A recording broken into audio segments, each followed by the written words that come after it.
তুমি তুমি এত কাছে আসতেছো কেন? লাজ লজ্জা বলতে কি কিছুই নেই? তোমার কি বেশি লজ্জা? দাঁড়াও, তোমার শরীরের প্রতিটি অঙ্গ থেকে লজ্জা মুছে দিব, তারপর আমার সামনে আর লজ্জায় ভার হওয়া লাগবে না। রাফি, তোমার মুখে কিছু আটকায় না? শুধু মুখ না, আমার হাতও আটকায় না। এই বলে রাফি নীরার কোমরে হাত দিয়ে নীরাকে একেবারে কাছে টেনে নিল। দুজনে শুধু শ্বাস প্রশ্বাসের শব্দ শোনা যাচ্ছে। ছাড়ো রাফি, আমার লজ্জা করতেছে। না, আজকে যে তোমার কোনো কথাই শুনবো না। নীরার পিঠ দেওয়ালে ঠেকে গেছে। সামনে রাফি, চোখে এক অদ্ভুত আগুন। এই লোকটা যাকে সে সবসময় অবহেলা করেছে, যাকে অপমান করতে একটুও দ্বিধা করেনি, আজ এতটা ভয়ঙ্কর লাগছে কেন? এটা এটা ঠিক হচ্ছে না রাফি। আমি তোমার স্ত্রী, ঠিক আছে, কিন্তু এর মানে এই নয় যে। এর মানে কি সেটা বোঝার চেষ্টা করো। মুখে যাই বলো, তোমার চোখ যে অন্য কথা বলতেছে। আহা রে, আইসে আমার জ্যোতিষী। আমার চোখ কি বলে শুনি? তোমার চোখ বলতেছে রাফি প্লিজ আমাকে আজ তোমার ভালোবাসা দিয়ে পাগল বানিয়ে দাও। তাহলে পাগল বানিয়ে দিচ্ছ না কেন? রাফির কণ্ঠে গভীরতা, চোখে দাবানল। নীরার হাত দুটো রাফির শক্ত হাতে বন্দি হয়ে গেছে। পালাতে চাচ্ছে, কিন্তু পালানোর ইচ্ছেটা আসলেই আছে তো? তোমার সাহস হঠাৎ এত বেড়েছে কেন? সাহসের দরকার হয় না যখন অধিকার থাকে। কথাটা বলেই রাফি এক ধাক্কায় নীরাকে আরও কাছে টেনে নেয়। নীরার শরীর শিউরে ওঠে, কিন্তু সে বুঝতে পারে এই প্রতিরোধটা কেবল মুখের। ভিতরে ভিতরে তার শ্বাস দ্রুত হচ্ছে, ঘর জুড়ে চাপা উত্তেজনা। রাফির শ্বাস প্রশ্বাস ভারী হয়ে উঠছে, আর নীরা সে নিজের শরীরের প্রতিক্রিয়া লুকাতে ব্যস্ত। দেওয়ালের সঙ্গে চেপে ধরা অবস্থায় সে যেন অসহায়, কিন্তু আসলেই কি? তুমি তুমি কি ভুলে গেছো আমি কে? ভুলিনি, তুমি আমার স্ত্রী। আর স্বামী স্ত্রীর মাঝে এত বাধা কেন বলো তো? নীরার শরীর কেঁপে উঠল। রাফির স্পর্শ তার গায়ে আগুন ধরিয়ে দিচ্ছে। সে চেয়েও নিজেকে সরিয়ে নিতে পারছে না। এই বিয়েটা তোমার আর আমার কারোরই পছন্দের না, আমরা বাধ্য হয়েছি। কিন্তু রাতের বেলা যখন আমার নামে তোমাকে ডাকতে হয় তখন কি মনে থাকে এটা একটা জোরপূর্বক সম্পর্ক? নীরার মুখ লাল হয়ে ওঠে। সে চোখ সরিয়ে নেয়, কিন্তু রাফির হাতের বাঁধন এতটাই শক্ত যে পলায়ন অসম্ভব। তুমি তুমি আমার সঙ্গে জোর করতে পারবে না। আমি জোর করছি না নীরা, আমি শুধু তোমার মুখোশটাকে সরিয়ে দিচ্ছি। রাফি নীরাকে ছেড়ে দেয়। নীরা দ্রুত সরে যায়। মনে হচ্ছে দম নেওয়ার জন্য মুক্তি পেয়েছে, কিন্তু তার হৃৎস্পন্দন যেন পালানো নয়, বরং আরও গভীর আকর্ষণের। রাফি ধীর পায়ে জানালার পাশে গিয়ে দাঁড়ায়। বাইরে রাতের শহর মেঘের ছাই ডুবে আছে। তোমার বাবা আমাকে তোমার জীবন থেকে সরিয়ে দিতে চায়, জানো? কি বললে? তোমার বাবা ভেবেছে আমাকে তোমার কাছ থেকে দূরে সরিয়ে দিলে সব কিছু সহজ হয়ে যাবে। কিন্তু তুমি জানো কি, আমি এখন তোমার স্বামী, আর আমার থেকেও সহজে দূরে থাকা যাবে না। নীরা হতভম্ব। তার বাবা কি সত্যি এমন কিছু করতে পারে? যদিও সে জানে তার বাবা তাকে অন্য কারোর কাছ সাথে দেখতে চায়, কিন্তু তাই বলি আমার বাবা, সে কখনোই আমাকে বিপদে ফেলবে না। কখনোই? রাফির ঠোঁটের কোণে এক রহস্যময়ী হাসি খেলে যায়। পরদিন সকালে নীরা বাবার সঙ্গে দেখা করতে যায়। তার মনে অস্থিরতা, সন্দেহ আর কৌতূহল। তুমি এখানে কেন? বাবা, তুমি কি রাফিকে আমার জীবন থেকে সরিয়ে দিতে চাও? তোমার জায়গা ওর পাশে নয় রিনা, তুমি এটা বুঝতে পারছো না, ও তোমার যোগ্য নয়। কিন্তু বাবা, তুমি এমন কিছু করতেছো না তো? যাও ওকে। তুমি এসব প্রশ্ন কবে থেকে করতে শিখলে রিনা? তুমি কি ওর প্রতি দুর্বল হয়ে গেছো? নীরার শরীর কেঁপে ওঠে। বাবা সত্যি কিছু করেছেন? তাহলে কি রাফি ঠিকই বলেছিল? তার সবচেয়ে বড় প্রশ্ন, সে কি সত্যিই রাফির প্রতি দুর্বল হয়ে পড়েছে? নীরা বাবার চোখের দিকে তাকিয়ে বুঝতে পারছিল এখানে কিছু একটা আছে যা সে জানে না। আমি যা করেছি তোমার ভালোর জন্য করেছি রিনা। তুমি কি সত্যি ওর মতো একটা ছেলের সঙ্গে জীবন কাটাতে চাও? বাবা, আমি জানি না, কিন্তু তোমার এই গোপন পরিকল্পনা আমাকে ভয় পাইয়ে দিচ্ছে। তুমি কি রাফিকে কিছু করতে যাচ্ছ? তোমার চিন্তা করার দরকার নেই। আমি শুধু চিন্তা করতে চাই তুমি তোমার ভবিষ্যৎ নষ্ট করছো না। তুমি কি আমার সিদ্ধান্তকে সম্মান করতে পারো না? তুমি যদি নিজের ভালো বুঝো তাহলে তোমার সিদ্ধান্তের দিকে তাকাও। নীরা বাবার মুখের দিকে তাকিয়ে বুঝে গেল রাফির জন্য বিপদ অপেক্ষা করছে। গভীর রাত, নীরা নিজের রুমে অস্থিরভাবে পায়চারি করছিল। কেন যেন মনে হচ্ছে সবকিছু এলোমেলো হয়ে যাচ্ছে। তুমি চিন্তিত? নীরা হকচকিয়ে দরজার দিকে তাকালো। রাফি সেখানে দাঁড়িয়েছিল, তার চোখে এক অদ্ভুত ঝলক। তুমি তুমি কখন এসেছো? তোমার চিন্তাগুলো এত গভীর ছিল যে টের পাওনি। কি ভাবছো? তুমি কি সব জানো? হয়তো। তুমি কি জানতে চাও আমি কি করব? তুমি আমার বাবার বিরুদ্ধে কিছু করতে চাও? না, আমি শুধু তোমাকে তোমার নিজের অনুভূতির মুখোমুখি করতে চাই। আমার কোনো অনুভূতি নেই। রাফির ঠোঁটে এক রহস্যময় হাসি ফুটে উঠল। এক মুহূর্তে সব বদলে গেল। রাফি এক ধাক্কায় নীরাকে দেওয়ালের দিকে ঠেলে ধরল।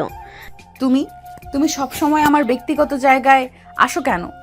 কারণ আমি জানি তুমি চাইলেও আমাকে দূরে সরিয়ে দিতে পারবে না। নীরার শ্বাস দ্রুত হয়ে উঠল, শরীর হালকা কাঁপছিল। তুমি নিজেকে নিয়ে এত আত্মবিশ্বাসী কেন? কারণ আমি তোমার চোখের ভাষা বুঝি। আমি আমি ঘুমাতে যাচ্ছি। সত্যি? নীরা নিজেকে ছাড়িয়ে নিতে চাইলেও পারছিল না। রাফির স্পর্শ যেন তাকে শীতল আগুনে পুড়িয়ে দিচ্ছে। নীরা ঘুমাতে চেষ্টা করছিল, কিন্তু মাথায় ঘুরপাক খাচ্ছিল বাবার কথা, রাফির স্পর্শ আর নিচের ভিতরের এক অজানা অনুভূতি। হঠাৎ ফোনটা ভাইব্রেশন করল। কে আবার এত রাতে? নিচে এসো, দরকারি কথা আছে। এখন? হ্যাঁ, আমি অপেক্ষা করছি। হঠাৎ ফোনটা ভাইব্রেট করলো। নীরা জানালার পর্দা সরিয়ে দেখল রাফি নিচে দাঁড়িয়ে আছে। চোখে সেই চিরচেনা তীক্ষ্ণ দৃষ্টি। মনে হলো কোনো একটা বড় কিছু ঘটতে চলেছে। নীরা ধীরে ধীরে নিচে নামলো। আশপাশটা নিস্তব্ধ। রাফি গাড়ির পাশে দাঁড়িয়ে, ঠোঁটের কোণে এক অজানা হাসি। তোমার বাবা কি পরিকল্পনা করছে সেটা কি তুমি জানো? মানে তুমি কি বলতে চাচ্ছো? তিনি আমাকে শেষ করতে চান।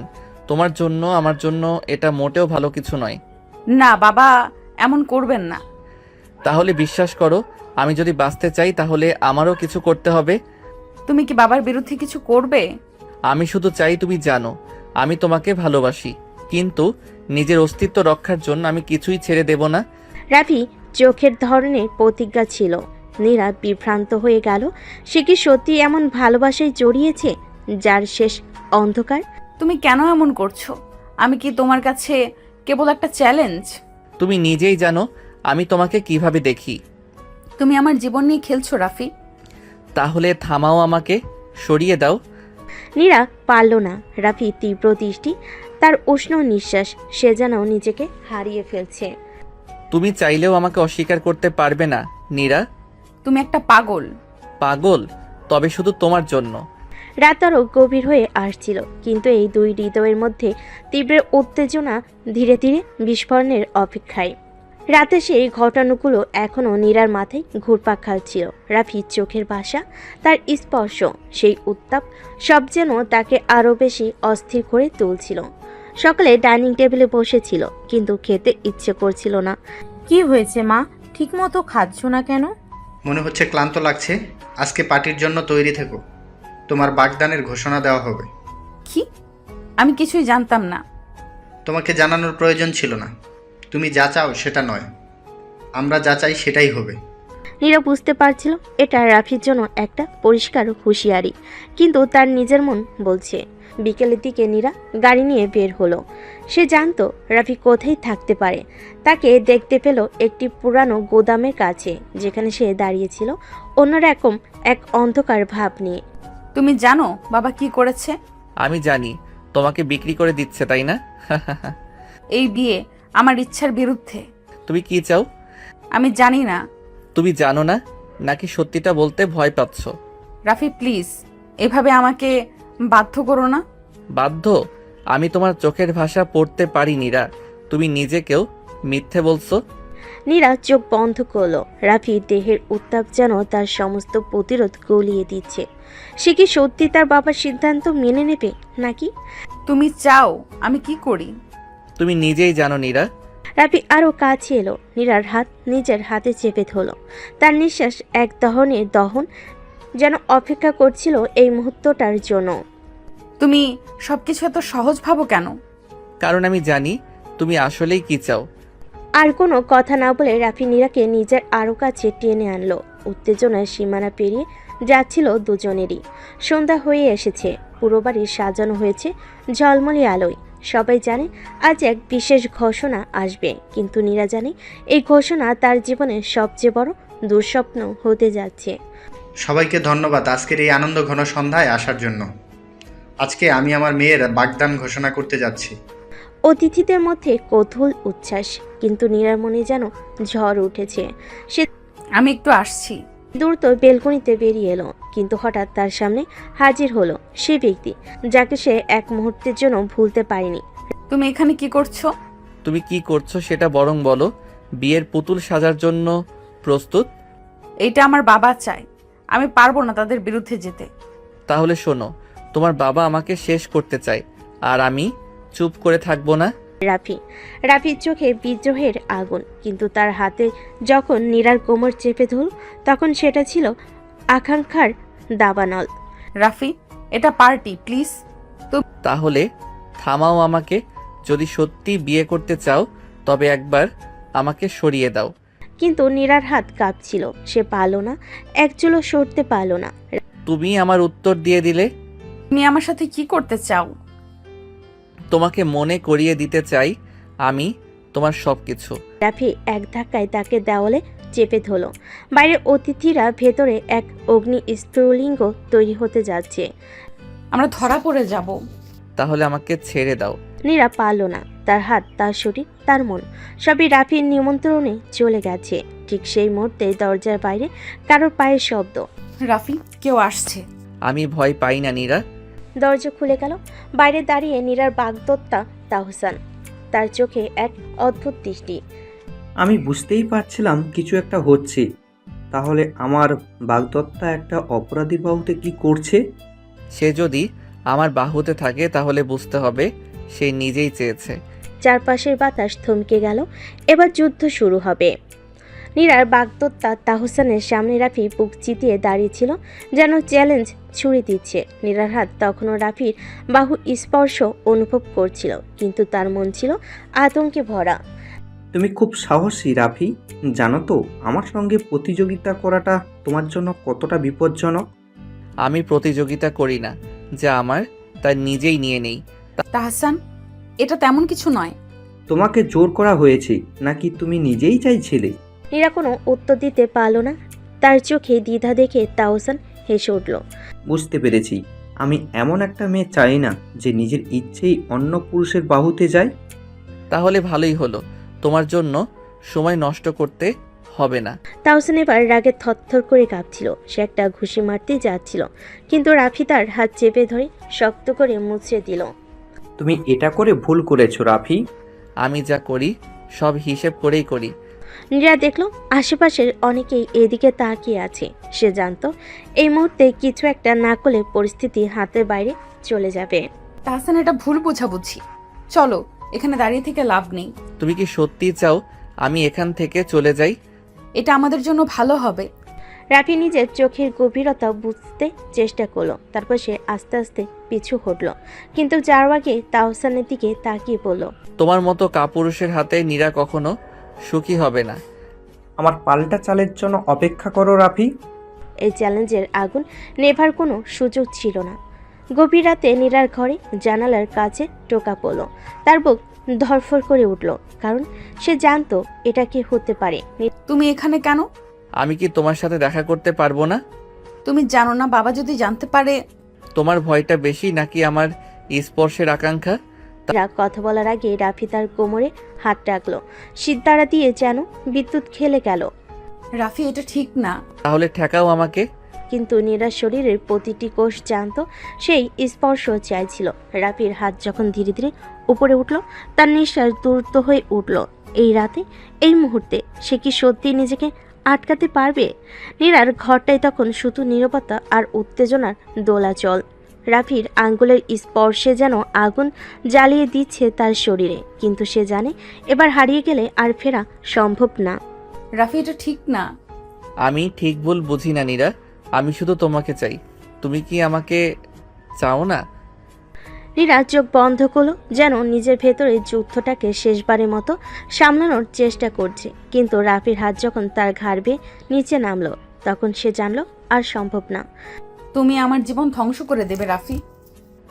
আমি তোমার জীবন হব, ধ্বংস নয়। রাফির ঠোঁট যখন নীরার ঘাড় ছুঁল তখন সে আর নিজেকে ধরে রাখতে পারল না, কিন্তু হঠাৎ দরজার বাইরে পায়ের শব্দ। কেউ আসছে। আমি ভয় পাই না। কিন্তু নীরা ভয় পায়, কারণ সে জানে ধরা পড়লে এর সম্পর্ক শুধু শেষই হবে না, ওদের জীবনও বদলে যাবে চিরদিনের মতো। অন্যদিকে নীরার বাবা ফজলে করিম তখন নিজের ঘরে বসে গ্লাসের মধ্যে ড্রিঙ্ক ঢালছিলেন। তার চোখে ছিল অগ্নিময়, কারণ আজ সে সব জানতে পেরেছে। রাফি মানে সেই পথের কুকুরটা? যদি আমার মেয়ের সামনে আসে তাকে শেষ করে দেব। ও আসবেই, কারণ নীরার শরীর ওর আসক্তি হয়ে গেছে। তাহলে ফাঁদ পাততে হবে। তাহসান আর ফজলে করিম একে অপরের দিকে তাকালো। রাফির জন্য ভয়ঙ্কর কিছু অপেক্ষা করছিল। নীরা জানতো এই মুহূর্তে রাফিকে যেতে হবে, কিন্তু রাফি যাওয়ার আগে তার চোখের দিকে তাকিয়ে বলল, তুমি যদি সত্যি আমাকে চাও তাহলে একদিন নিজে এসে আমাকে খুঁজবে। তুমি চলে যাও প্লিজ। রাফি এক পা পিছিয়ে নিল, তারপর জানালা দিয়ে লাফ দিয়ে অন্ধকারে মিলিয়ে গেল। কিন্তু সে জানতো এই রাত কিছু বদলে দিয়েছে। নীরাও জানতো সে যতই লুকাতে চায় ততই রাফির দিকে টান অনুভব করবে। রাত গভীর হলো, নীরার শরীর আর মন এখনো ঝড়ের মধ্যে ঘুরপাক খাচ্ছে। রাফির স্পর্শে সেই গরম অনুভূতি যেন তার চামড়ার নিচে গেঁথে আছে। না, এটা ঠিক নয়। আমাকে রাফিকে ভুলতেই হবে। কিন্তু সত্যি কি পারবে? অন্যদিকে রাফি নীরা, ও যতই আমাকে দূরে ঠেলতে চায় আমি জানি নীরার ভেতরেও আগুন জ্বলছে। কিন্তু এখন আমার আরেকটা কাজ আছে। সেই কাজটা হলো ফজলে করিম আর তাহসানের ফাঁদে পা না দেওয়া। কিন্তু তারা যে খেলাটা শুরু করেছে সেখানে জিততে হলে রাফিকেও জাল দিতে হবে। নীরা পরের দিন অফিসে গেলে সেখানে তাহসান অপেক্ষা করছিল। তার মুখে মৃদু হাসি, কিন্তু চোখে এক অন্যরকম ছায়া। কাল রাতে কোথায় ছিলে? মানে? আমি জানি তুমি রাফির সাথে ছিলে। এটা নতুন কিছু না, কিন্তু তুমি জানো তো ও একটা নষ্ট ছেলে। ওর নামে আর একটা বাজে কথা বললে আমি চলে যাব। তাহসান। তাহসান এবার হাসতে লাগলো, যেন নীরার রাগে সে উপভোগ করছে। তারপর সে ধীরে ধীরে এগিয়ে এলো, এতটাই কাছে যে নীরা তার নিঃশ্বাস পর্যন্ত টের পেল। তোমাকে একটা প্রস্তাব দিতে এসেছি নীরা। কি প্রস্তাব? রাফিকে ভুলে যাও, আর তুমি যা চাইবে তাই পাবে। আমি তোমার পয়সার লোভ করিনি তাহসান। ও, তাহলে তুমি শুধু রাফির শরীরে লোভ করো? মুহূর্তের মধ্যেই নীরার হাত উঠে গেল আর জোরে একটা চর বসিয়ে দিল তাহসানের গালে। পুরো অফিস স্তব্ধ হয়ে গেল। তোমার মুখ সামলাও। ঠিক আছে নীরা, এখনো সময় আছে, না হলে আমি এমন কিছু করব যে তুমি নিজেই কাঁদতে থাকবে। অন্যদিকে রাফি তখন গোপনে খোঁজ নিচ্ছিল তাহসান আর ফজলে করিম কি পরিকল্পনা করছে। তার লোকেরা রিপোর্ট দিল, বস, তাহসান তোমার নামে পুলিশের কাছে অভিযোগ করেছে। ওরা বলেছে তুমি ওর বাগদত্তাকে ফুসলানোর চেষ্টা করছো। বেশ, তাহলে এবার আমিও খেলবো। রাফির চোখে ছিল এক শীতল ঝলক। নীরাকে কেউ তার থেকে ছিনিয়ে নিতে পারবে না। সে তাহসানকে এমন শাস্তি দেবে যা সে কোনোদিন ভুলতে পারবে না।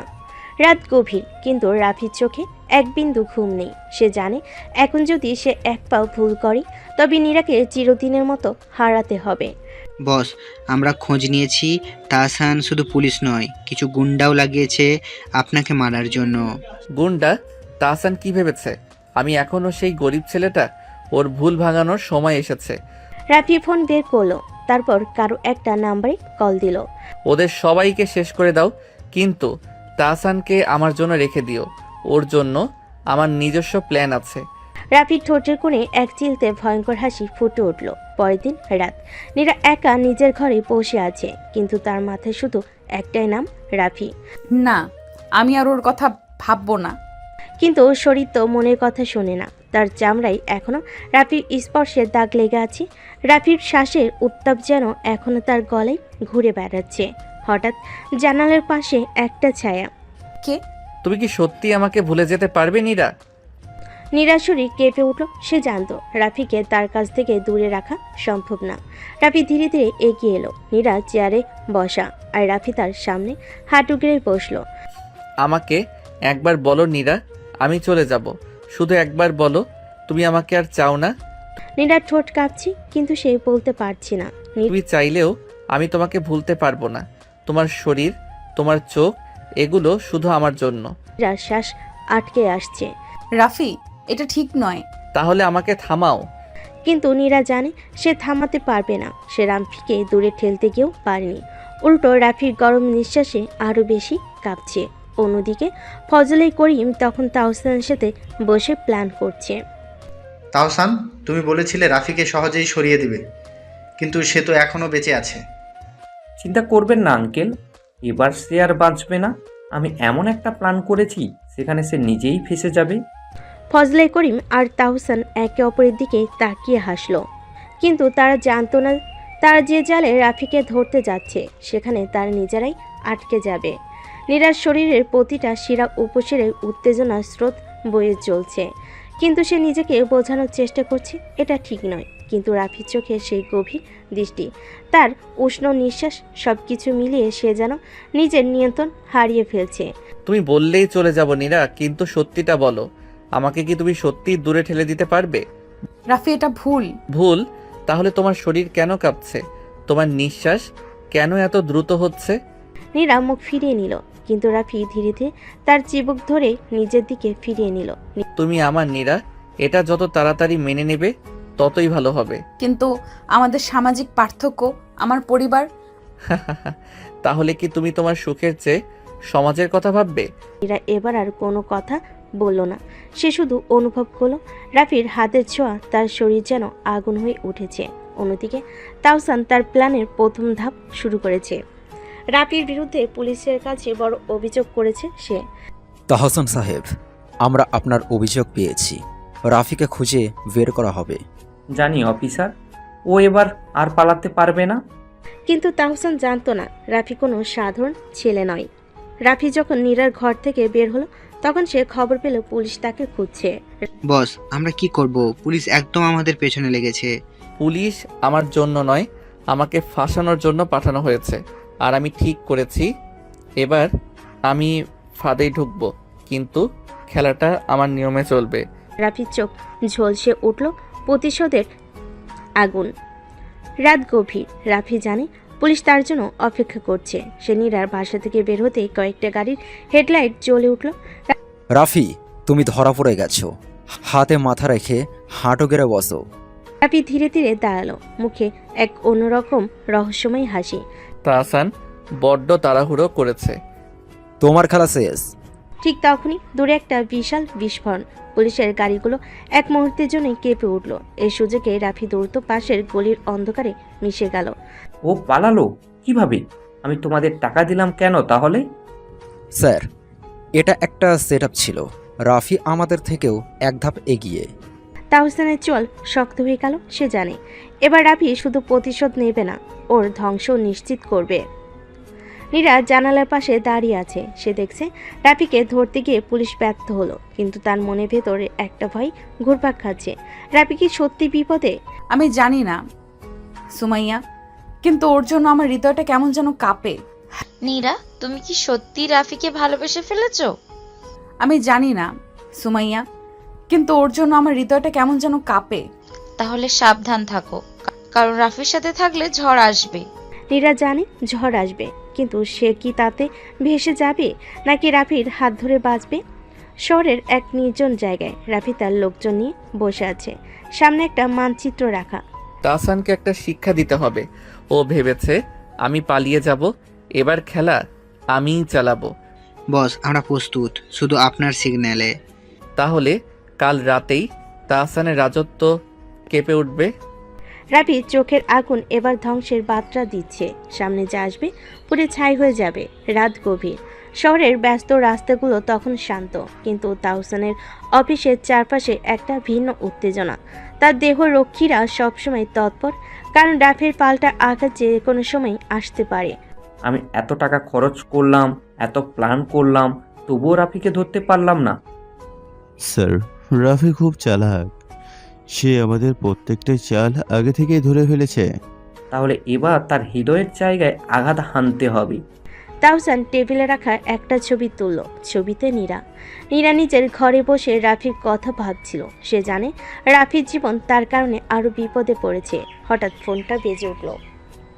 অপরিচিত number. Hello. Good evening Neera, আমি তাহসান বলছি। আপনি আমাকে কেন ফোন করেছেন? কারণ তুমি আমার কাজের জন্য প্রয়োজনীয়।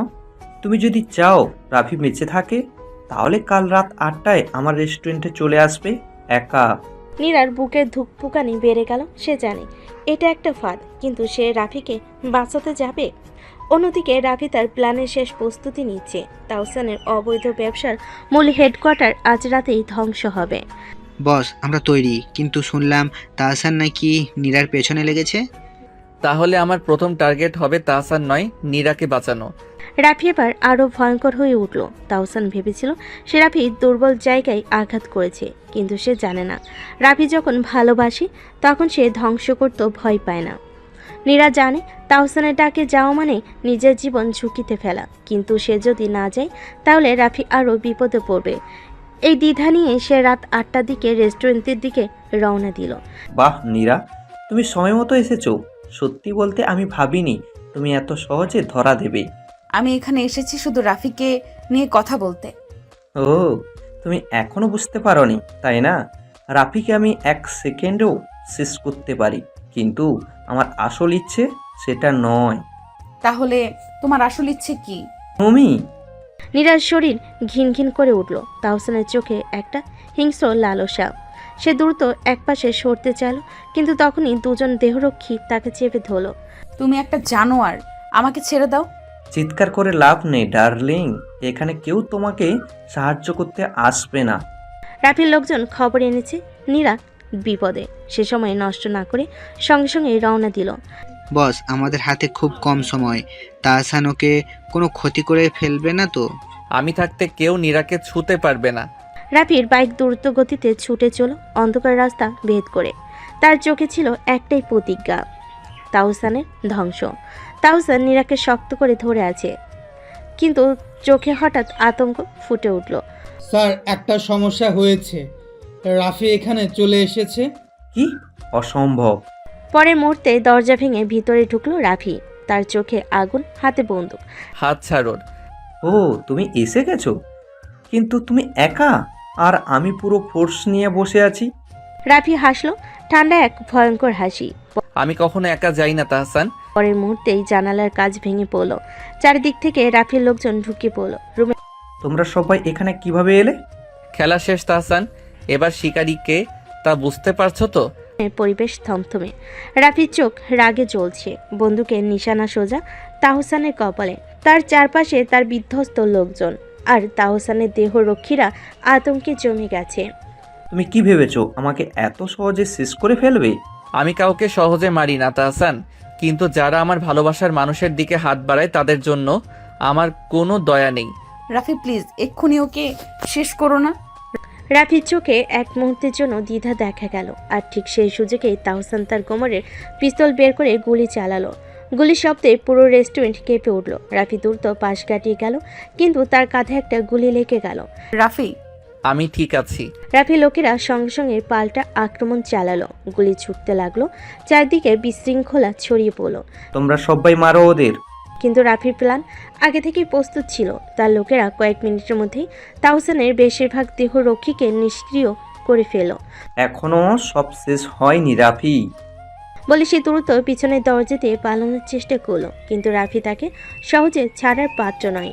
তাওসান অন্ধকার গলির মধ্যে দৌড়াচ্ছে, কিন্তু হঠাৎই তার সামনে একজন দাঁড়িয়ে গেল। তাহসান, তুমি কি সত্যি ভেবেছিলে তুমি পালাতে পারবে? তুমি এত দ্রুত এখানে এলে কিভাবে? তুমি সব সময় আমাকে হেয় করেছো, কিন্তু এবার ভুল করেছো। আজকের রাতেই তোমার শেষ রাত। তাওসান বন্দুক তুলতে গেলে, কিন্তু রাফি তার আগেই ট্রিগার টিপে দিল। গুলির শব্দে রাতের নীরবতা চূর্ণ হলো, আর তাওসানের শরীর ধপ করে মাটিতে লুটিয়ে পড়ল। রাফি তুমি ঠিক আছো? আমি ঠিক আছি নীরা, এখন আমাদের কারো ভয় পাওয়ার কিছু নেই। তাহসানের রাজত্বের সমাপ্তি হলো, কিন্তু এই যুদ্ধে রাফি কি সত্যি জিতেছে, নাকি আরও বড় কোনো বিপদ অপেক্ষা করছে? তাহসান শেষ, তার রক্তাক্ত শরীর গলির অন্ধকারে পড়ে আছে, কিন্তু রাফির মনে অদ্ভুত একটা অস্বস্তি কাজ করছে। সবকিছু এত সহজে হয়ে গেল। তুমি ঠিক আছো তো? তোমার কাছ থেকে রক্ত পড়ছে। আমি ঠিক আছি নীরা, কিন্তু মনে হচ্ছে আমাদের আসল বিপদ এখনো আসেনি। ঠিক তখনই এক অজানা নাম্বার থেকে ফোন এলো। রাফি ফোন তুলতেই অপরিচিত একটা কণ্ঠস্বর ভেসে এলো। ফোন। তাহসান, তো সেফ একটা পুতুল ছিল। রাফি, তুমি কি ভাবছো সেই তোমার সবচেয়ে বড় শত্রু ছিল? তুমি কে? সময় হলে জানতে পারবে, শ্যাডো কিং। কিন্তু মনে রাখো, তুমি যদি বাঁচতে চাও তবে তোমার সবচেয়ে কাছের মানুষটাকে রক্ষা করতে পারবে তো। ফোন কেটে গেল আর রাফির চোখে ভয়ঙ্কর এক অগ্নিশিখা জ্বলে উঠল। পরের দিন সকালবেলা রাফি আর নীরা একসঙ্গে ব্রেকফাস্ট করছে। নীরা হাসি খুশি, কারণ তাহসান নামক দুঃস্বপ্ন শেষ হয়ে গেছে। কিন্তু রাফির মুখে চিন্তার ছাপ। তুমি এত চুপচাপ কেন? তাহসান শেষ, আমাদের তো এখন শান্তি পাওয়ার কথা। সবচেয়ে ভয়ঙ্কর যুদ্ধ তখনই আসে যখন আমরা ভাবি সব ঠিক হয়ে গেছে। ঠিক তখনই রেস্তোরাঁর দরজা ভেঙে কয়েকজন বন্দুকধারী ঢুকে পড়ল। রাফি, এবার তোমার শেষ ঘনিয়ে এসেছে। ওরা কারা? রাফি ঝটপট করে নীরার ধরে মাটিতে শুয়ে পড়ল আর সাথে সাথে গুলির ঝড় শুরু হয়ে গেল। রাফি দ্রুত টেবিলের আড়ালে চলে গেল, বন্দুক বের করলো। তার সঙ্গে থাকা কয়েকজন দেহরক্ষী পাল্টা গুলি ছুটতে লাগলো। তোমরা কে? কার নির্দেশে এসেছো? আমি সেই ব্যক্তি যে তোমার সমস্ত রাজত্ব ছিনিয়ে নেবে। রাফি, এবার তুমি শিকার।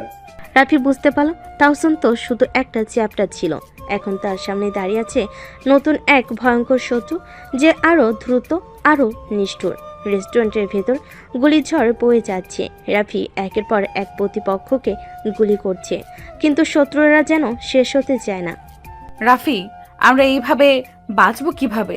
আমি আছি নীরা, আমি তোমাকে কিছু হতে দেব না। ঠিক তখনই এক বন্দুকধারী লুকিয়ে পিছন থেকে রাফির দিকে বন্দুক তুলল, কিন্তু মুহূর্তের মধ্যেই একটা গুলি এসে তার মাথা উড়িয়ে দিল। বস, একা একা মজা নিচ্ছেন, আমাদেরকে একটু সুযোগ দিন। এত দেরি করলে কেন? ড্রামাটিক এন্ট্রি দিতে তো সময় লাগে বস। সালমান আত্মার দল রাফির পাশে এসে দাঁড়ালো। এবার পাল্টা আক্রমণে পালা। মাত্র কয়েক মিনিটের মধ্যে পরিস্থিতি বদলে গেল। রাফির লোকেরা পুরো এলাকা নিজেদের দখলে নিয়ে নিল। তুমি ভাবছো এটা তোমার বিজয়?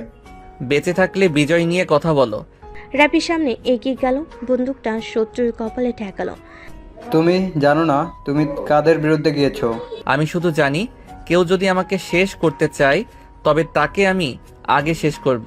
টিকার টানা হলো আর সেই লোকের দেহ নিতর হয়ে পড়ল। এবার সব শেষ? আমার মনে হয় না। রাফি জানে বড় কিছু এখনো সামনে আছে, কিন্তু এই মুহূর্তে তার সবচেয়ে জরুরি কাজ নীরাকে নিরাপদ রাখা। নীরা, আমাদের এখন থেকে আরো সাবধান থাকতে হবে। তুমি যেখানেই যাবে আমি তোমার সাথেই থাকবো। রক্তের এই খেলা কি সত্যি শেষ, নাকি শুধু এটা শুরু? দুপুরের আলো যেন ক্লান্ত হয়ে পড়েছে।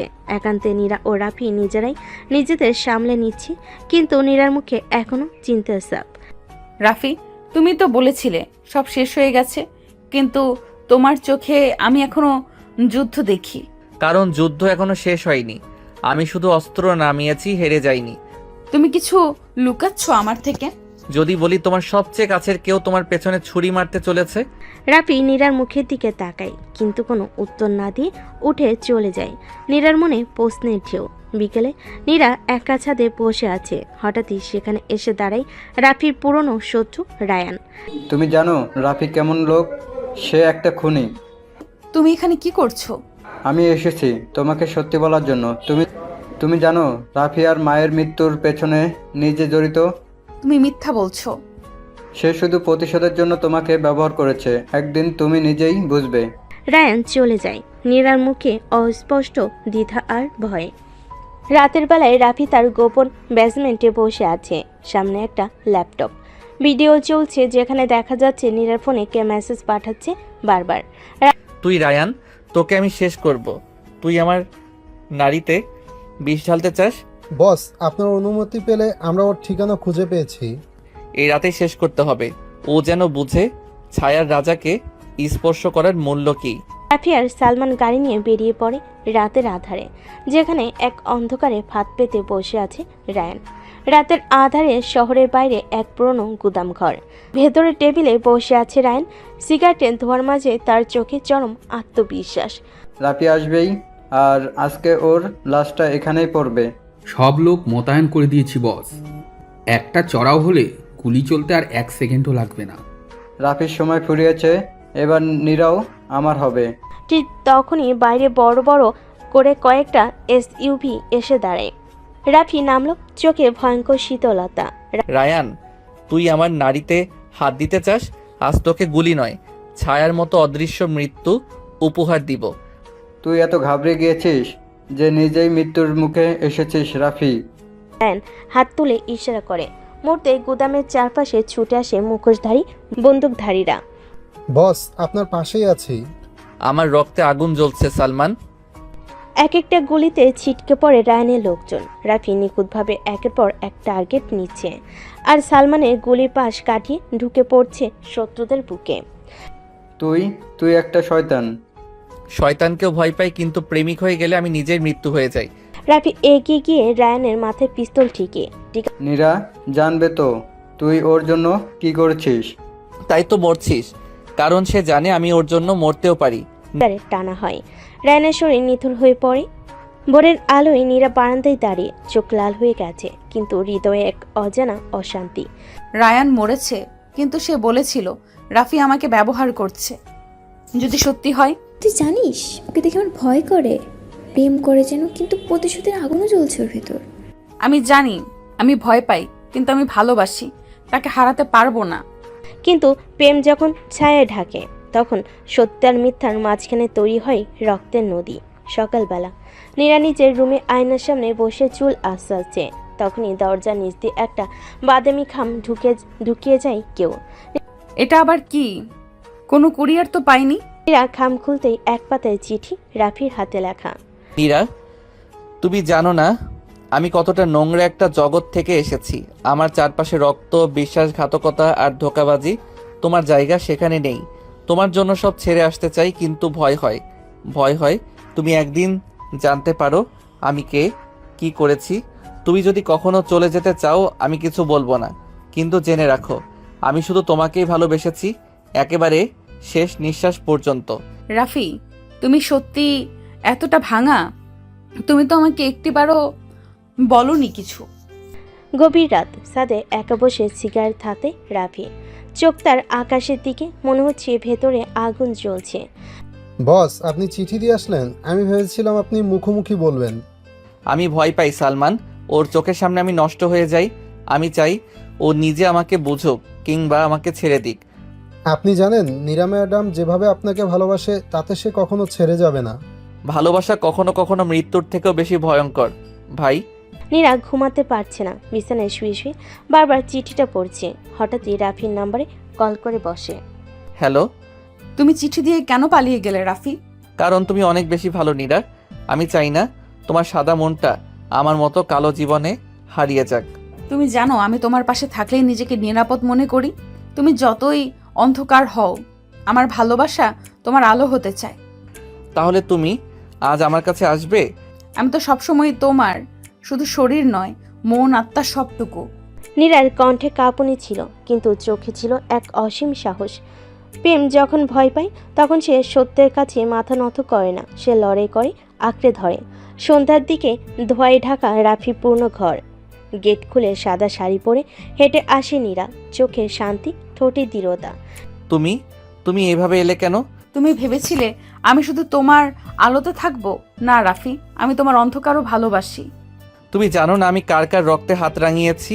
আমি শয়তানদের দুনিয়ায় শয়তান হয়ে উঠেছিলাম। তাই তো আমি এসেছি শয়তানকে মানুষ করতে, কুকুরকে প্রেম দিতে নয়। নীরা ধীরে ধীরে রাফির বুকের দিকে এগিয়ে যায়, মাথাটা ঠেকিয়ে দেয় তার বুকের মধ্যে। রাফি থমকে দাঁড়িয়ে থাকে, অসহায় অথচ প্রশান্ত। রাত গভীর। নীরা আর রাফি একসাথে ছাদে বসে, বাতাসে সিগারেটের আর চায়ের গন্ধ। আমার বাবা একসময় ওদের পেটোয়া বাহিনীর সদস্য ছিলেন। মা আমাকে নিয়ে পালিয়ে যান, কিন্তু এক রাতে ওরা মাকে গুলি করে মেরে ফেলে আমার সামনে। তোমার চোখে এই আগুন আমি এখন বুঝতে পারি। আমি ওদের একজন হয়ে উঠি শুধু প্রতিশোধ নেব বলে। আজ অবধি 9 জন খুন করেছি। কিন্তু তোমার চোখে এখন যা আছে সেটা খুনির নয়, ভালোবাসার ছায়া। রাফির চোখে জমে ওঠে জল, হয়তো বহুদিন পর সে কান্নার সুযোগ পেল। নীরা রাফির বুকে মাথা রেখে বলল, আজ আমার কিছু চাই। তুমি আমাকে আগুনের মতো ছুঁয়ে যাও, যেন আমি তোমার দুঃসহ অতীতেও প্রিয় হয়ে উঠি। তুমি জানো তুমি কি বলছো? তুমি আমার শরীর স্পর্শ করো, আমি চাই আমার ত্বকে তোমার ছায়া জমুক। রাফি ধীরে ধীরে তার গাল ছুঁয়ে বলে, তুমি জানো আমি পশু হয়ে যাই যখন ভালোবাসি। তাহলে আজ আমাকে তোমার সবচেয়ে বন্য ভালোবাসা দাও। চাঁদের আলোয় তাদের ছায়া লেপ্টে যায়, বুকে বুকে ধরা পড়ে আগুনের ঢেউ। সে রাতে শুধুই শব্দে ছিল কামনার, ভালোবাসার আর বিশ্বাসের। সকালবেলা নীরা আর রাফি একসাথে নাস্তা করতে বসেছে। কাছের জানালার বাইরে কয়েকটা পুলিশের ছায়া দেখে চমকে ওঠে রাফি। দরজা খুলতেই রাফি রহমান, আপনার বিরুদ্ধে গোপন সূত্রে অভিযোগ এসেছে। আপনি একটি অবৈধ অস্ত্র সিন্ডিকেট অংশ, আপনাকে থানা যেতে হবে। আমি তো এখন ঘরে বসে প্রেম করছি ভাই, অপরাধ করলে তো প্রেমের সময় পেতাম না। আমার হাজবেন্ড কোথাও যাবে না। কোনো ওয়ারেন্ট আছে আপনার হাতে? ওয়ারেন্ট ঠিক রাতে পৌঁছাবে ম্যাডাম, অপেক্ষা করুন। পুলিশ চলে যায়, কিন্তু ঘরে পড়ে থাকে একরাশ উদ্বেগ। দুপুরবেলা নীরা বেলকুনিতে দাঁড়িয়ে রাফির ফোনে কথা শুনছে। হঠাৎই দরজা কড়া নাড়ে। দরজা খুলে সামনে দাঁড়িয়ে এক সেক্সি পোশাকে অপরিচিত এক মেয়ে, ঠোঁটে রহস্যময় হাসি। আমি তামান্না, রাফির পুরনো বন্ধু। একটু দেখা করতে এসেছিলাম। কি ধরনের বন্ধু? যে রাতে তোমার হাজবেন্ড যখন একা থাকতো, তখন আমি ছিলাম ওর কম্বল। তুমি যা খুশি হও, কিন্তু এখন ওর জায়গা শুধু আমার পাশে। তুমি জানো তো রাফির গোপন সিন্ধুক আছে। সেখানে এমন কিছু আছে যেটা তোমার পৃথিবী উল্টে দিবে। তামান্নার চোখে ছিল ভয়াবহ কিছু জানার দম্ভ, আর নীরার ভেতরে জন্ম নেই এক সন্দেহের ঝড়।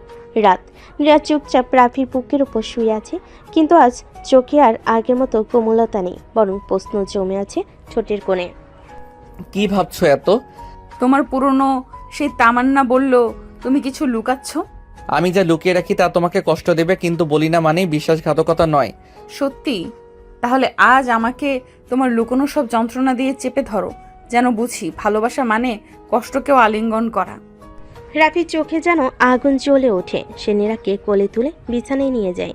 তাহলে ভালোবাসো আমাকে এমনভাবে যেন আর কোনো প্রশ্ন বেঁচে না থাকে। সে রাতে দুটি শরীর শুধু ঘামার আর্তনাদে বাধা ছিল না, তার খুঁজছিল একে অপরের সত্যি অন্ধকার ভাঙা অংশগুলো। রাত গভীর, রাফি ঘুমিয়ে। নীরা তার মুখের দিকে তাকিয়ে দীর্ঘশ্বাস ফেলে। ভালোবাসা আর সন্দেহে জর্জরিত এক চাহনি। তামান্নার চোখে যা ছিল সেটা শুধুই ইঙ্গিত নয়, সেখানে ছিল সতর্ক বার্তা। আমি যদি এখন না জানি, তাহলে কাল হয়তো সব শেষ হয়ে যাবে।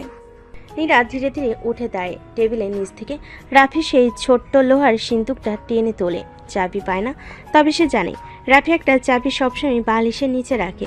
চাবি দিয়ে খুলতেই প্রথমে বেরিয়ে আসে কয়েকটা রক্তমাখা ছবি।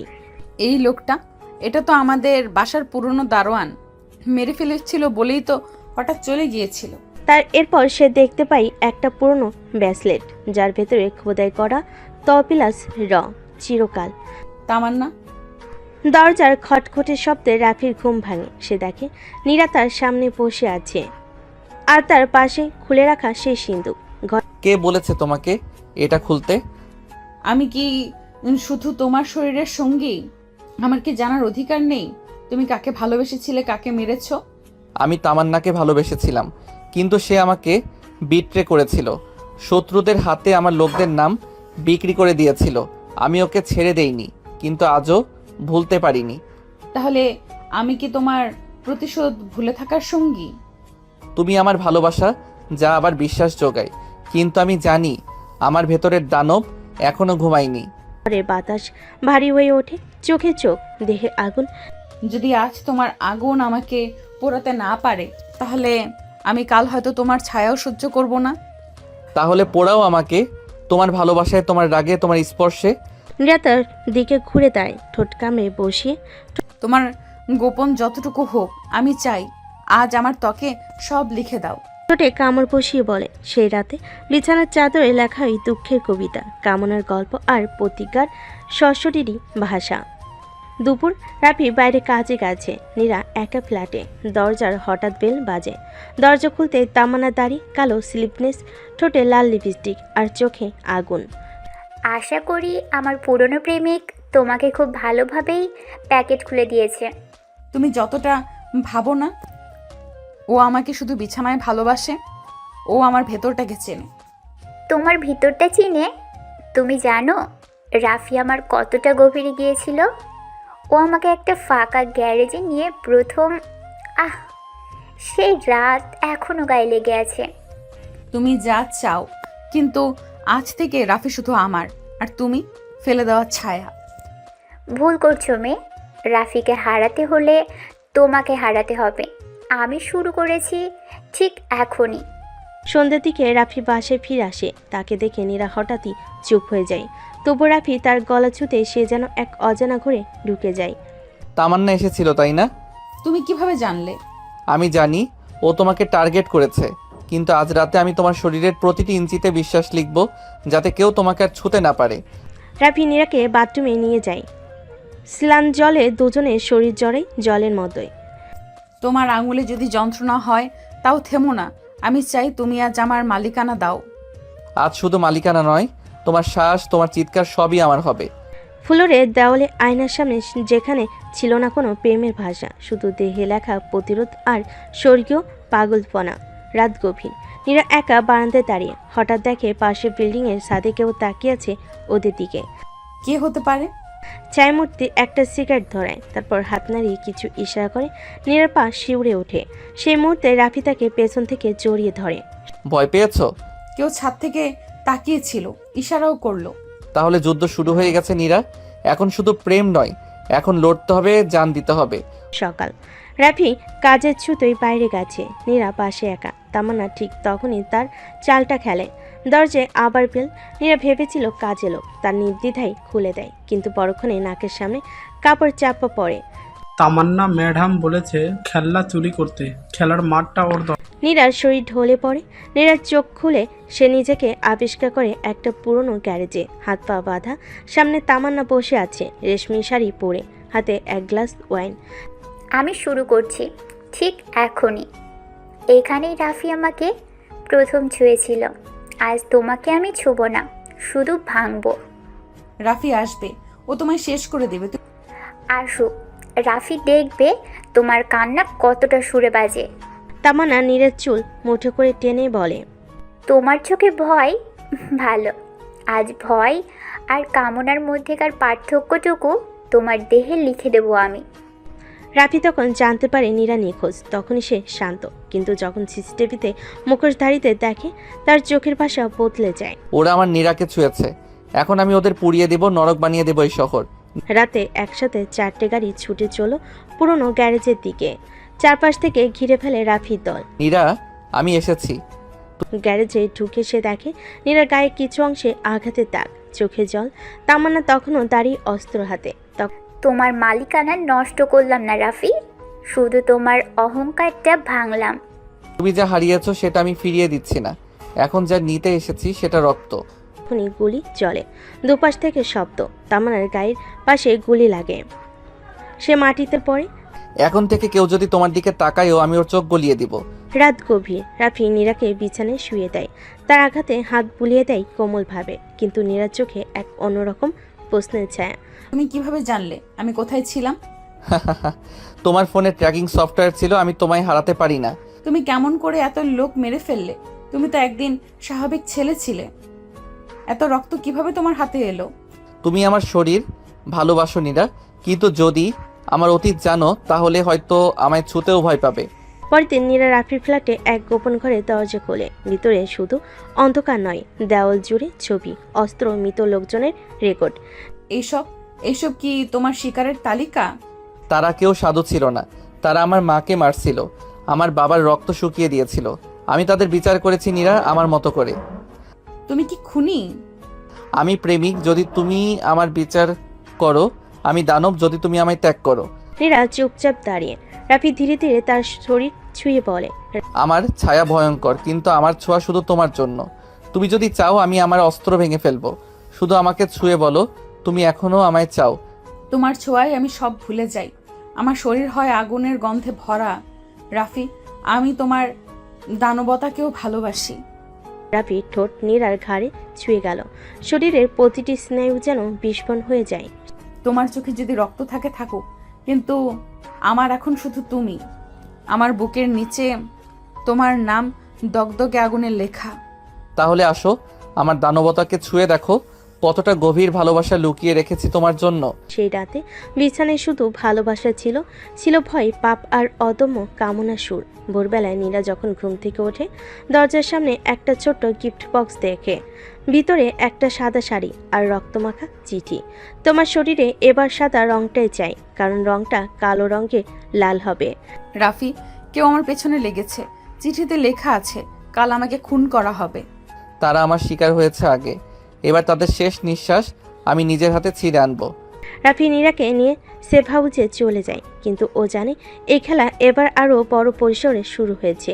শহরের গ্যাং ও সিন্ডিকেট বসদের এক গোপন বৈঠকে নীরার ছবি তখনও দেখানো হয় প্রজেক্টরে। রাফির তাগড়া প্রেমিক, ওর শরীর ভেঙে দিলে রাফির মনও ভেঙে যাবে। আগে মেয়েটা, পরে রাফি। কাদির একসময় রাফির মাকে অপমান করেছিল এবং সেই ক্ষত ভুলতে পারেনি রাফি। এদিকে নীরা সেফ হাউসে আয়নায় নিজের গায়ে পূর্ণ আঁচড়ে দাগ দেখছে। এই শরীর শুধু রাফির স্পর্শে কেঁপেছে, কিন্তু আজ চারপাশে অজানা ছায়ায় রক্ত ঠান্ডা হয়ে আসছে। তুমি যদি ভাঙো আমিও ভেঙে পড়বো, কিন্তু তুমি যদি আমার পাশে থাকো পুরো শহর আমার পায়ের নিচে কাঁদবে। রাতে নীরা আর রাফি একসাথে এক মোমবাতির আলোয় কেবল শরীর আর নিঃশ্বাসের শব্দ। তোমার বুকে মাথা রাখলেই আমার ভয়গুলো মরে যায়। তোমার গায়ের প্রতিটি দাগ আমার অস্তিত্বের চিহ্ন, কেউ ছুলে সে চিহ্নে আগুন জ্বলবে। কিন্তু হঠাৎই জানালার বাইরে ধাই এক গুলি এসে দেওয়ালে লাগে। নীরা, নিচে যাও। স্নেহ আর কামনার মাঝে হঠাৎ রক্তের গন্ধ। সেই রাতে শুধু চুমু নয়, চোখে চোখে রেখে যুদ্ধ শপথ নেয় ওরা। দুপুরের রোদ। নীরা এক বন্ধুর সাথে ঢাকার গুলশানের এক অভিজাত শপিং মলে ঢোকে। রাফি বাইরে গাড়িতে অপেক্ষা করছে। হঠাৎ তিনজন মুখোশধারী লোক নীরাকে জোর করে এক অন্ধকার রুমে টেনে নিয়ে যায়। ছাড়ো আমাকে, আমি বলছি। রাফি, আসলে তোমরা কেউ বাঁচবে না। তোমার রাফি তো এখন গাড়ির জানালায় গুলি খাচ্ছে। এবার তুমি প্রিন্সেস এক্সক্লুসিভ ডেড পার্টি। রাফির গাড়ির জানালায় গুলি লাগে। সে সামান্য আঘাত পায়, কিন্তু নীরা চিৎকার তার কানে পৌঁছায়। তোমরা আজ ভুল জায়গায় খেলছো, আমি আসছি হাড্ডি গুড়িয়ে দিতে। নীরার মুখে কষ্টেপ, হাত পা বাঁধা। একজন মুখোশধারী লোক তাকে ছুঁয়ে বলতে থাকে, তুমি রাফির পছন্দ, তাই তোমার শরীরটা আগে ছিঁড়ে দেখেনি। তোমরা যদি আমায় ছো, রাফি তোমাদের ছায়াকেও পুড়িয়ে দেবে। ঠিক সেই সময় দরজা ভেঙে ঢুকে রাফি, সাদা শার্টে রক্ত, হাতে পিস্তল। তোমরা আমার শরীর ছুঁয়েছো না, আমার ভালোবাসার শরীর ছুঁতে চেয়েছিলে, এখন তোমাদের শরীর পচবে। গুলি ছুটে যায় একটার পর একটা। রাফির চোখে নেশা নয়, আগুন। রাফি নীরার বাঁধন খুলে তাকে জড়িয়ে ধরে। তোমার সেই রক্তমাখা মুখটা আমি ভয় পাচ্ছি, অথচ তোমার বুকে লুকাতে চাই। তোমার শরীর কেউ ছুঁতে পারবে না, কারণ আমার ভালোবাসা এখন একটা যুদ্ধ। সেই রাতে হোটেলের রুমে নীরা রাফির বুক ছুঁয়ে বলে, তুমি যদি মারো তখন ভয় পাই, কিন্তু যখন জড়িয়ে ধরো তখন নিজের অস্তিত্ব হারিয়ে ফেলি। তোমার শরীর শুধু আমার যুদ্ধক্ষেত্র, আর আমার ঠোঁট হলো বিজয় পতাকা। বিছানায় তখন যুদ্ধ থেমে গেছে, কিন্তু শরীরের কামনার আগুনে ভালোবাসা চিৎকার করে ওঠে। গভীর রাতে রাফি ল্যাপটপে একটি ফোল্ডার খুলে ফ্যামিলি ডার্ক সাইড নামের ভিডিও। এই ফোল্ডার একসময় তার মা রেখে গিয়েছিল। তখন তা খুলে বেরিয়ে আসে এক ভয়ঙ্কর দৃশ্য। ভিডিওতে দেখা যায় এক গুদাম করে রাফির বাবা হাত বাঁধা অবস্থায় আর সামনে দাঁড়িয়ে।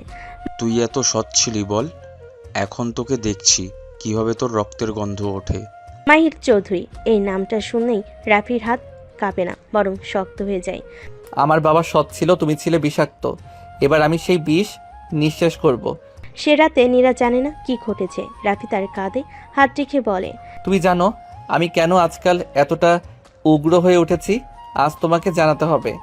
তুমি যা বলবে আমি শুনবো, কিন্তু আমার শরীর যেন তোমার রক্তের প্রতিশোধে না ভরে যায়। তোমার শরীর আমার শান্তির জায়গা, কিন্তু এখন ওর প্রতিটি স্পর্শে আমি প্রতিজ্ঞা নিচ্ছি, মাহির চৌধুরীকে আমি টুকরো টুকরো করে ফেলবো। নীরা ওর ঠোঁটে ঠোঁট রেখে বলে, তুমি মারো, জ্বালো, ভাঙো, কিন্তু রাতে ফিরে এসো আমার কাছে, কারণ এই শরীর শুধু তোমার। দিন রাফি আর নীরা গিয়েছিল একটি গ্ল্যামার্স পার্টিতে। সে পার্টির হোস্ট সাফিনা মাহির, মাহির চৌধুরীর একমাত্র মেয়ে রাহি। রাফি ছদ্মনামে সেখানে উপস্থিত, চোখে কালো সানগ্লাস, মুখে হাসি। আপনার নাম রোহান, তাই তো? আপনি আসলেই ইন্টারেস্টিং। ইন্টারেস্টিং লোকদের সাথে ইন্টারেস্টিং খেলা হয় মিস সাবরিনা। নীরা একটু দূরে দাঁড়িয়ে, কিন্তু তার চোখে আগুন, কারণ সে দেখছে তার প্রেমিক অন্য নারীর সঙ্গে হাসছে। এই খেলা তুমি খেলছো রাফি? তাহলে আমি বুঝিয়ে দেব কে কার শরীরে খেলা খেলতে পারে। পার্টি শেষে রাত বাড়ে। নীরা রাফিকে জিজ্ঞেস করে না কিছু, বরং সে নিজের ফাঁদে ফেলার প্ল্যান সাজায়। পরের দিন দুপুরে নীরা নিজেই সাবিনার অফিসে যায়। ও, তুমি তো সেই বাড়িতে এসেছিলে রোহনের সঙ্গে। হ্যাঁ, আমি ওর ক্লোজ বন্ধু। তবে এখন থেকে আমি তোমার বন্ধু হতে চাই। ইন্টারেস্টিং, এত হট আর কনফিডেন্স মেয়ে তুমি। I like bold woman. Neera টেবিলের উপর ঝুঁকে বলে, বোল্ড হতে হলে শরীরের কনফিডেন্স দরকার, আর সেটা আমার আছে, ঠিক যেমন তোমারও আছে। তাহলে একটু গেম খেলি। সাবিনা প্রথমে একটু দ্বিধায় পড়ে, তারপর ফিসফিসে বলে, ডিনার টু নাইট অল ইয়াস, লাস্ট সে হু বোল্ড ইউ রিয়েলিয়ার। সে রাতেই অন্যদিকে রাফি ঢুকে পড়ে মাহির বিশাল বাংলায়, চোখে নাইট ভিশন গগলস, রাতে হাতে এক পুরনো ম্যাপ। নিচতলার স্টোর রুমে বাবার কেসের ডকুমেন্টস লুকানো ছিল। এখন ওখানে ঢুকতে হবে, নইলে ইতিহাস পুড়ে যাবে। দরজা খুলতেই এক প্রাচীন ফাইল খুলে যায়। কেস 2009, SH রফিকুল নামের লাল ফাইল। হঠাৎ পিছন থেকে কড়া আওয়াজ। কে ওখানে? তোর শেষ দেখা। কাটকে বেঁধে রাফি ব্যাগে ফাইল ঢুকিয়ে বেরিয়ে আসে। সেই রাতে ডিনারে নীরা লাল ডিপনেক গাউন পরে আসে। সাবিনার চোখে পড়ে আগুন। তুমি সত্যি অনেক বেশি ডেঞ্জারাস। তুমি ভাবছো আমি তোমার ফ্লার্টিংয়ে ভাঙবো? না, আমি তোমার কাছ থেকে তোমার সব কিছু বের করে আনবো, এমনকি তোমার বাবার গোপন তথ্য। তুমি কি রোহনের প্রেমিকা? আমি তার প্রেমিকা না, আমি তার অস্ত্র, যেটা তোমার শরীর দিয়েও তোমার বাপের খুনের ইতিহাস বের করে আনতে জানে। সাবিনার মুখ সাদা হয়ে যায়, আর নীরার চোখে তখন বিজয়ী হিংস্র আলো। নীরার ঠোঁটে ঠোঁট ছিল না, আর ছিল আগুনের চাপ। ঘরের আলো মিলান, পর্দার জানালা পর্দা ধীরে ধীরে উঠছে বাতাসে। তোমরা যা জানো সবটা জানো না। আমার বাবার আসল চেহারা কেউই জানে না। বলো, না হলে আমি তোমাকে এমনভাবে এক্সপোজ করব, মিডিয়াতে তুমি মুখ দেখাতে পারবে না। 2009 সাল আমার বাবা একটা ডিল করেছিল এক বিদেশি মাফিয়া গ্রুপের সঙ্গে। সেই ডিল ফাঁস করতে চেয়েছিল তোমার রাফির বাবা, কিন্তু সাবিনা কাপা কাপা গলেই তোমার রাফির বাবাকে একটা শিশুর খুনের ফাঁদে ফেলা হয়। শিশুটিকে আমার বাবা নিজ হাতে পুঁতে ফেলেছিল, ওই রেকর্ড করা ছিল। বলো। রাফি নিজের ঘরে ফাইল খুলে ভিতরে সিডিটা চালায়। সেখানে দেখা যাচ্ছে এক উঁচু পাহাড়ের পেছনে খনন করা গর্তে কাঁদতে থাকা একটা শিশু, যার নাম আরমান। সেই মুহূর্তে রাফির চোখ থেমে যায়, জল গড়িয়ে পড়ে, কিন্তু ঠোঁট আঁকড়ে ধরে। তুই শিশুকে পুঁতে রাখছিস, আমি তোকে জীবন্ত আগুনে পোড়াবো। পরদিন রাতে নীরা ফিরে আসে রাফির কাছে। দুজনের চোখে রাগ, শরীরে জ্বালা, কিন্তু মনের গভীরে শুধু একে অপর। তোমার বাবার কথা শুনে আমার গলা শুকিয়ে গেছে রাফি। তুমি আমার আগুন। নীরা, এখন আমাদের শরীর দিয়ে নয়, শপথ দিয়ে যুদ্ধ করতে হবে। তবে আজ রাতে শুধু প্রতিশোধ নয়, আমি চাই তুমি আমার শরীরে প্রতিজ্ঞা লেখো। রাফি নীরাকে বিছানায় ঠেলে দিয়ে বলে, তোমার শরীর আজ আমার অস্ত্র হবে। আমি এই প্রতিটি চিহ্নে লিখব, নীরা শুধু আমার। মিলনে তীব্র আগুনে মিশে যায় শরীর ও প্রতিজ্ঞা। দুজনেই তৈরি হয় যুদ্ধের জন্য। রাত 3টা, পুরো শহর নিস্তব্ধ, কিন্তু রাফি আর নীরার চোখে ঘুম নেই। সাদা রঙের এক পুরনো SUV ছুটে চলেছে শহরের বাইরে, উত্তরাঞ্চলের এক নির্জন পাহাড়ের দিকে। তুমি জানো, এটা শুধু প্রমাণ খোঁজার মিশন নয়, এটা আমার বাবার আত্মার শান্তি আনার অভিযান। আর আমার জন্য এটা সেই শিশুটির আত্মার সান্ত্বনা, যে পৃথিবীর সবচেয়ে নিষ্ঠুর মানুষের কাছে হেরে গিয়েছিল। গাড়ির হেলমেট কাঁপতে থাকা পাহাড়ি রাস্তায় চলে উঠল, সাথে হৃদয়ের উত্তাপ যেন আরও বেড়ে যাচ্ছে। প্রায় 3 ঘন্টা পর তারা পৌঁছে যায় সে নির্জন জায়গায়, এক পরিত্যক্ত পাহাড়ি গোডাউন, যার পেছনে ঘন জঙ্গল। এই জায়গাটার নিচে, এখানে খোঁড়ো। নীরা ও রাফি মাটি খুঁড়তে থাকে, ঘাম ঝরছে, নিঃশ্বাস ভারী হচ্ছে। হঠাৎ নীরার কুন্দি লাগে কিছুতে। কিছু একটা আছে বক্সের মতো। তারা মাটি সরিয়ে বের করে কাঠের ছোট্ট একটা বাক্স। বাক্সের গায়ে ধাতব লেখায় খোদাই আরমান 2009। এই তো, এই শিশুটার কবর, বাবার জীবনের সবচেয়ে কালো অধ্যায়। আর ওই বক্সটাও হবে মাহির চৌধুরীর শেষ। কিন্তু কবরের বাক্স হাতে নেওয়ার আগেই আশেপাশের ঝোপ থেকে ভেসে আসে কণ্ঠস্বর। তোমাদের অনেক সাহস হয়েছে রে, শেয়ালের গর্তে ঢুকেছ। চারপাশে 5-6 জন মুখ ঢাকা আত্মায়ী, হাতে আগ্নেয়াস্ত্র। রাফি নীরাকে পেছনে টেনে নেয়। তুমি দৌড়াও নীরা, এই বাক্স নিয়ে চলে যাও। তোমাকে ছেড়ে আমি পালাবো না। গুলি ছুটে আসে, নীরা গুলি এড়াতে গড়িয়ে পড়ে। রাফি দুজনকে একঝোপে কাবু করে, বাকি চারজন চারিদিকে ঘিরে ফেলে। এইবার তোমাদের শেখাবো বাবা কিভাবে লড়তো। তুমুল লড়াই, ঘুষি, গুলি, রক্ত, ধুলে গড়গড়ি খাওয়া রাফি শেষে আততায়ীদের কাবু করে নীরার হাত ধরে দৌড়ে দেয় পাহাড়ের নিচের দিকে। তুমি যদি মরে যেতে আমি বাঁচতাম না রাফি। আমার প্রাণ এখন তুমি। আমাদের মিলনের চেয়ে বড় যুদ্ধ আর কিছু নেই। ভোরের আলো ফোটার আগেই রাফি আর নীরা ছুটে আসে ঢাকার এক পুরনো পত্রিকা অফিসে সাংবাদিক তাসনিম আহমেদের কাছে। তিনি একমাত্র সাহসী নারী যিনি ক্ষমতার বিরুদ্ধে কলম ধরেন। তোমরা জানো এই প্রমাণ যদি সত্যি হয় পুরো দেশের রাজনীতি কেঁপে যাবে। আমার বাবার জীবন গেছে সত্যি চাপা দিতে গিয়ে, এখন সময় তার রক্তকে ন্যায়ের আলোয় ফিরিয়ে আনার। আর আমরা কেউ আর পেছনে ফিরবো না। আজ যা হবে তা হবে, শেষ খেলা। তাসনিম তখনই অফিসের সিসিটিভি চেক করতে বলেন, আর তখনই তারা দেখে বিল্ডিংয়ের নিচে দাঁড়িয়ে আছে মাহির চৌধুরী, বডিগার্ড কামিল এবং আরও কয়েকজন অস্ত্রধারী। তাসনিম ভয় না পেয়ে পেজ ডিজাইনদেরকে ডাকলেন, ভিডিও ফুটেজ সহ খবর তৈরি করলেন এক্সক্লুসিভ হেডলাইন দিয়ে। মাহির চৌধুরী শিশু হত্যা ও প্রমাণ ধামাচাপা দেওয়ার পেছনে নায়ক। এই নিউজ আজ দুপুরে ছাপা হবে না, লাইভে যাবে এখনই। অফিসের ভেতরে তৈরি হয় এক মিনি স্টুডিও। রাফি আর নীরা তখন দরজার বাইরে বন্দুক হাতে পাহারা দিচ্ছে। আজ আমি যা বলছি তার জন্য হয়তো আমি মরতেও পারি, কিন্তু সত্যিটা আর চাপা থাকবে না। ঠিক লাইভ চলাকালীন বাইরে শুরু হয়ে যায় গোলাগুলি। কামিলের গুলি ভেদ করে একবার তাসনিমের ঘরের কাজ ভেঙে পড়ে। নীরা, তাসনিমকে রক্ষা করো, আমি সামলাচ্ছি বাইরে। গুলির ধোঁয়া, কাজ ভাঙ্গার শব্দ, আর একদিকে তাসনিমের সংবাদ পাঠ, সব মিলিয়ে এক বিদ্রোহের মুহূর্ত। একটানা আধা ঘন্টা লড়াই শেষে রাফি ও নীরা অফিসের ছাদে উঠে পড়ে। তুমি বাঁচবে তো রাফি? তোমার ঠোঁটের আগুনেই আমি যুদ্ধ করতে শিখেছি। তুমি পাশে থাকলে কেউ কিছু করতে পারবে না। সেই মুহূর্তে নীরা ও রাফি একে অপরকে জড়িয়ে ধরে। আগুন, ধোঁয়া, রক্ত সবকিছুর মাঝেও ঠোঁটের মিলনে একটা প্রতিজ্ঞা জন্ম নেয়। এই প্রেম শুধু ভালোবাসা নয়, এই প্রেম প্রতিশোধের অস্ত্র। আজ রাতটা তুমি আমার হয়ে থাকো, কারণ কাল থেকে তুমি দেশের হয়ে লড়বে। তোমার শরীরের প্রতিটি চিহ্ন আমার শপথ। যে শত্রু তোমায় ছোঁয়ার চেষ্টা করবে আমি তাকে ছিঁড়ে ফেলবো। সকাল 8টা। মাহির চৌধুরীর গুলশানের প্রসাদ সম বাড়ির ড্রয়িং রুমে বিশাল টিভি স্ক্রিনে চলতে তাসনিমের লাইভ ভিডিও। চোখের সামনে ভেঙে যাচ্ছে তার গড়া রাজ্য। এই মেয়ে, এই রাফি, ওদের গুলি করে কুকুরের মতো ফেলে দাও রাস্তায়। বস, আমরা খুঁজে পেয়েছি।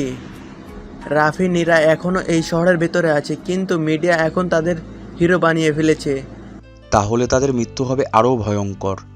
রাস্তায় টাঙিয়ে রাখো লাশ, যাতে কেউ সাহস না করে মুখ খুলতে। ঠিক তখনই মাহির পিছনে ঘরে এসে কানে কানে কিছু বলে। খবরটা শুনি মাহিরের মুখ ফ্যাকাশে। তাসনিম এখনো বেঁচে আছে? না, শুধু বেঁচে না বস, সে বলেছে পরবর্তী লাইভে ভিডিও ফুটেজ দেখাবে, শিশুর লাশের ছবি। তাহলে শুরু হোক গেম অফ ব্লাড। শহরের এক পুরনো সিনেমা হলের নিচে গোপনে সেফ হাউসে আশ্রয় নিয়েছে রাফি ও নীরা। বাইরে পুলিশের ভ্যান, সাংবাদিকদের ক্যামেরা আর আত্মঘাতীদের গুলির শব্দ। সব থেকেও তাদের সেই ঘরে এক অদ্ভুত নিস্তব্ধতা। আমরা হয়তো কাল সকালে বেঁচে থাকবো না, আজ রাতে শুধু আমার হয়ে থাকো। তুমি যদি শেষ রাত চাও তাহলে আমি দেব আমার সমস্তটুকু দিয়ে। তপ্ত নিঃশ্বাসে, ঠোঁটে মৃদু স্পর্শে, গলা কাছে ঝরে পড়া চুম্বনে সেই ঘর জেগে ওঠে প্রেমের অগ্নিশিখা। তাদের ভালোবাসা কোনো কোমল আবেগ নয়, যেন যুদ্ধের আগে শরীর দিয়ে লেখা একটা প্রতিজ্ঞা। তোমার বুকের শব্দ শুনেই মনে হয় আমি অমর। আমার শরীরে তোমার দাগ থাকুক, যাতে মৃত্যুর পরও প্রমাণ থাকে আমি এক যুদ্ধবাজ প্রেমিকের নারী ছিলাম। তোমার ত্বকে আজ শুধু ভালোবাসা নয়, ছুঁয়ে দেব প্রতিশোধের আগুনও। সে রাতে শরীর আর হৃদয়ের মিশলে জন্ম নেয় এক অভিশপ্ত প্রেম, যার শেষ হবে না রক্তের বিনিময়ে। রাত 3:30। সাংবাদিক তাসনিম ভিডিও ফুটেজ সম্পাদনা তৈরি করছেন সবচেয়ে ভয়ঙ্কর প্রতিবেদন, শিশু আরমানের মৃত্যুর আসল প্রমাণ। ঠিক তখনই বিস্ফোরণ। স্টুডিওর পিছনে দরজা উড়ে যায় বোমার আঘাতে। আগুন ছড়িয়ে পড়ে পুরো অফিসে। তোমরা আগুনে সত্যি পড়াতে চাও? তাহলে জেনে রাখো, আমি আগুনে জন্মানো এক সৈনিক। তাসনিমের চোখের সামনে সমস্ত সার্ভার ধ্বংস হয়ে যায়, কিন্তু ঠিক আগে সে এক কপি ভিডিও পেন ড্রাইভে সেভ করে দেয় এবং ফোন করে রাফিকে। আমাদের হাতে দিচ্ছি এই যুদ্ধের শেষ তীর। পেন ড্রাইভটা পৌঁছে দাও মিডিয়ার কেন্দ্রে আর বাঁচাও ইতিহাস। সকাল 6টা। শহর তখনও ঘুম জড়ানো, কিন্তু রাফি ও নীরার চোখে ঘুম নেই, শুধু আগুন। তাসনিমের দেওয়া পেন ড্রাইভটা হাতে নিয়ে তারা রওনা দেয় জাতীয় টেলিভিশন ভবনের দিকে। রাস্তায় ওরা যে কোনো সময় থামাবে। এই পেনড্রাইভে মাহিরের কবর লেখা আছে। আমাদের গতি কমালে মরবো, বাড়ালে ও মরবে। তুমি বলো কার মৃত্যু আগে দরকার? আমার মনে হয় ওর মৃত্যুটা আমি দেখতে চাই, সামনে দাঁড়িয়ে। তারা চলতে থাকে মোটর বাইকে শহরের অলিগলি পেরিয়ে হৃদয়ের স্পন্দনকে সময়ের সঙ্গে মেলাতে মেলাতে। সকাল 7টা। জাতীয় টেলিভিশন ভবন ঘিরে রেখেছে মাহিরের লোকজন। কালো পাঞ্জাবি পরে কামিল দাঁড়িয়ে আছে সামনে, হাতে একটা M16 রাইফেল। যদি বীরও হও সামনে এসো, যদি প্রেমিক হও মরো। প্রেমিকরাই শেষ পর্যন্ত বীর হয়। নীরা কভার দিচ্ছে। রাফি ডানে পাশে লাফ দিয়ে ঢুকে যায় বিল্ডিংয়ের ভিতরে। গুলির শব্দে কেঁপে ওঠে দেওয়ালগুলো। রাফি দৌড়াও, কন্ট্রোল রুম সোজা সামনের করিডোরে। রাফি দৌড়ে, পিছন থেকে কামিলের গুলি তার কাজ ছুঁয়ে যায়, রক্ত ঝরে, কিন্তু সে পড়ে না। সকাল 7:10। রাফি কন্ট্রোল রুমে ঢুকে পড়ে। অফিসাররা প্রথমে থমকে যায়, তারপর ভিডিও দেখে বোঝে এই ছেলে সত্যিকারের নায়ক। সারা দেশের মানুষ চোখ মেলো, এই ভিডিওতে যে শিশুটার রক্ত সেটা তোমার ভবিষ্যৎ। এই লাশের পেছনে যে মুখটা দেখছো সে মাহির চৌধুরী। স্ক্রিনে ভেসে ওঠে শিশুর মৃতদেহ, হাসপাতাল চেম্বারে মাহিরের পয়সা ছুঁড়ে দেওয়া আর মাফিয়াদের জাল। আমার নাম রাফি, আমি একজন গরিব ছেলের প্রেমিক। আমি বিদ্রোহ করেছি ভালোবাসা দিয়ে। এখন যদি মরিও তবু মাথা উঁচু করে মরবো। তুমি মরবে না, কারণ তুমি এখন জনগণের রক্ত। দেশের মানুষ ফুঁসে ওঠে। সোশ্যাল মিডিয়া ছেয়ে যায় সেই লাইভ ভিডিও দিয়ে। মাহির চৌধুরীর নাম এখন ঘৃণার প্রতীক। বাংলোর ছাদে তখন টুপটাপ বৃষ্টি। নীরা ও রাফি এক চাদর জড়িয়ে বসে আছে। নীরবতা আর উত্তাপ তাদের চারপাশে ঘুরছে। তোমার শরীরটা কেন জানি বৃষ্টির ছোঁয়ার মতো ঠান্ডা না, বরং আগুন। তুমি নিজেই তো আগুন, আমি তো শুধু পুরি তোমার স্পর্শে আর তোমার ওই মায়াবী চোখে। তুমি কি এখনো আমাকে শুধু শরীর দিয়ে চাও? আমি তোমার প্রতিটা নিঃশ্বাস চাই, যেটা ঠোঁট ছুঁয়ে বের হয়, যেটা বুক কাঁপিয়ে তোলে। নীরা ধীরে ধীরে মুখটা রাফির বুকে গুজে দেয়। তার আঙ্গুল রাফির পেটের উপর নাচে। একটানা বৃষ্টির আওয়াজ যেন তাদের শরীরের ভিতরে সুর ছুঁয়ে যায়। তোমার এই ছোঁয়া আমি চাই, যেন থেমে না যায় কোনোদিন। তোমাকে ছুঁয়ে আমি বেঁচে আছি। সেই রাতে নীরা আর রাফি বাংলোর বেডরুমে। হালকা আলো, পাতলা সিল্কের গাউন পরে নীরা বিছানায় ধারে বসে। রাফির চোখে তখন তীব্র আগুন। তোমার এই চুলের গন্ধ আমাকে পাগল করে তোলে। তুমি ছাড়া আমি আমার শরীরটাই চিনতে পারি না। রাফি গাউন সরিয়ে তার কাঁধে ঠোঁট রাখে। নীরার দেহ শিউরে ওঠে। নীরার শ্বাস প্রশ্বাস বেড়ে যাচ্ছে। রাফির ভালোবাসা পাওয়ার জন্য পাগল হয়ে যাচ্ছে। আর একটু নিচে নামো, সেইখানে আমার নিঃশ্বাস আটকে যায়। তোমার ত্বক এত কোমল কেন? আমি তো প্রতিবার ভাঙি তোমায় ছুঁয়ে। এক একটা চুমু, এক একটা স্পর্শ যেন বিদ্যুৎ। বিছানা ধীরে ধীরে ভিজে ওঠে ঘামার আবেগে। পরের দিন সকালে নীরা আয়নার সামনে, গলায় এখনো রাফির চুমু দেখ। সে হেসে উঠে বলে, তুমি আমাকে দাগে দাগে চেনাও। এই দাগ শুধু ভালোবাসার না, আমার মালিকানার চিহ্ন। এমন সময় বাইরের দরজায় একটা খাম পড়ে। নীরা কুড়িয়ে নিয়ে খুলে পড়ে। রাফি, এটা মাহির পাঠিয়েছে। খামে লেখা, আজ রাতেই সব শেষ হবে। নীরা তোমার নয় রাফি, তুমি বাঁচাতে চাও? একা এসো পাটুলি ব্রিজে। রাত তখন 11টা। রাফি একা পটুলা ব্রিজের দিকে রওনা হয়েছে। চারিদিকে ঝাঁকে ঝাঁকে কুয়াশা। গাড়ির স্টিয়ারিং চেপে ধরে সে নিজে ফিসফিস করে বলছে, নীরা, তোকে ছোঁয়ার আগে যদি মাহির হাত তোর গায়ে পড়ে, আমি পুরো শহর জ্বালিয়ে দেব। তার ফোনে নীরার মেসেজ আসে, ওর ফাঁদে পা দিও না রাফি, প্লিজ রাফি, আমি বাঁচতে চাই তোমার জন্য, মরতে না। তুই মরবি না নীরা, মরবে সে যে তোকে ছুঁতে চেয়েছে। পুলা ব্রিজের নিচে অন্ধকার ঘেরা গোডাউন। নীরা হাত বাঁধা অবস্থায় পড়ে আছে, চোখে পলক নেই। তোর সেই হিরো আজ আসবেই, আরও ও এলেই তোর প্রেমের কাহিনী এখানেই শেষ। তুমি রাফিকে চেনো না, সে এলে শুধু আমাকে নিয়ে যাবে না, তোমার প্রাণও নিয়ে যাবে। সেই মুহূর্তে গুদামের দরজায় লাথি মেরে ঢুকে পড়ে রাফি। চোখে আগুন, হাতে লোহার রড। নীরা যদি এক ফোঁটা কাঁদে, আমি তোমার মাথা ছিন্ন করে ফেলবো মাহির। আয় না তাহলে প্রেমিক। শুরু হয় রক্তক্ষয়ী লড়াই। মাহির 4-5 জন গুন্ডা নিয়ে আসে, কিন্তু রাফি পেছনে তাকায় না। একটা ঘুষি, একটা কিক, এক এক করে পড়ে যায় সবাই। রাফি পেছনে দেখো, মাহির পিস্তল বের করেছে। রাফি ঝাঁপিয়ে পড়ে, মাহির হাত থেকে পিস্তল ছিটকে পড়ে যায়, কিন্তু তার হাতে একটা ছুরি, আর সেটাই নীরার গলার কাছে। 1 ইঞ্চি এগোলেই নীরার গলায় ছুরি চালিয়ে দেব। আমার প্রাণ নিয়ে যা, কিন্তু ওকে ছেড়ে দে। হঠাৎ নীরা নিজের কনুই দিয়ে মাহির গায়ে আঘাত করে। রাফি সেই সুযোগে ছুরি কেড়ে নেয় আর মাহির হাতে ছুরি বসিয়ে দেয়। তুমি শয়তান। না, আমি প্রেমিক, আর প্রেমিক যখন শয়তান হয় তখন সে সব শেষ করে দেয়। আর মাহির হাতে ছুরি বসিয়ে দেয়। রক্তে ভেজা জামা, ক্লান্ত দেহ, তবুও চোখে ভালোবাসার দীপ্তি নিয়ে রাফি আর নীরা একটা পুরনো গ্যারেজে গিয়ে লুকায়। চারিদিকে নিস্তব্ধতা, কেবল 2 হৃদয়ের দ্রুত স্পন্দন শোনা যায়। তোমার গায়ে এত রক্ত, ব্যথা লাগছে না? তুই পাশে আছিস, ব্যথার চেয়ে ভালোবাসা বেশি টের পাচ্ছি। তুমি মরতে যাচ্ছিলে, আমি আরেকটু দেরি করলে হয়তো তোকে হারিয়ে ফেলতাম। তুই ছাড়া আমি মরেই আছি নীরা, এই জীবন শুধু তোর জন্যই বাঁচি। হঠাৎ বাইরে গাড়ির শব্দ। রাফি জানালাতে তাকিয়ে বলে, চুপ, কেউ এসেছে, পুলিশ না গুন্ডা বুঝতে পারছি না। রাফির ফোনে একটা নাম্বার থেকে কল আসে, নাম নাই, ছবি নাই। যাকে তুমি শেষ ভেবেছিলে সে তো ছিল আমার চাটুকার মাত্র। এবার রাফি, খেলা হবে আমার সঙ্গে। তুই কে? যাকে সবাই ছায়া বলে। অন্ধকারের নিচে দাঁড়িয়ে থেকো না রাফি, কারণ এখন আলোয় এসেই মরতে হবে।